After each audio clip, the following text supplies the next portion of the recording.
Have you ever not been able to open up your keyless lock because it's in the blazing sunlight? So like it's really hot and these panels are black. It heats up so much that I don't think the panel responds to any touch. But I found a way that every single time it works. So let me show you. This is the keyless pad, and what happens typically is you touch it and it lights up. So in this case, because I've already done it, it has lit up.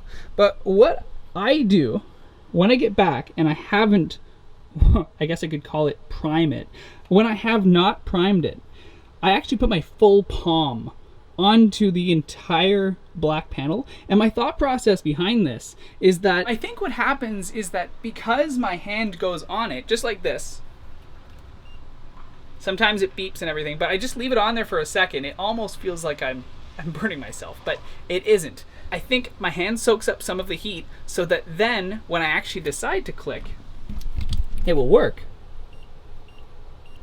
You can test it out yourself and see if that works. I don't know if you run into this problem at all, but it was a big problem for me. I tried to get in and I could not several days in a row. So what I would do is I would stand in front of it for a while until it would cool down, but that takes too long. So instead, to cool it down, I used my hand on the black surface to soak up some of the heat so that I could then have it differentiate where I touch the keypad. That's what I do. I don't know if that's supposed to work or the science behind it, but if this helps you get into your house, then I'm all for it, and hopefully you're all for it, because it works.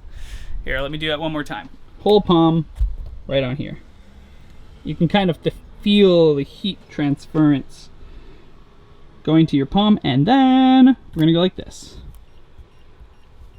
And it works. So boom, done. Just to see on the inside, this is one of those normal Weiser locks that are keyless entry.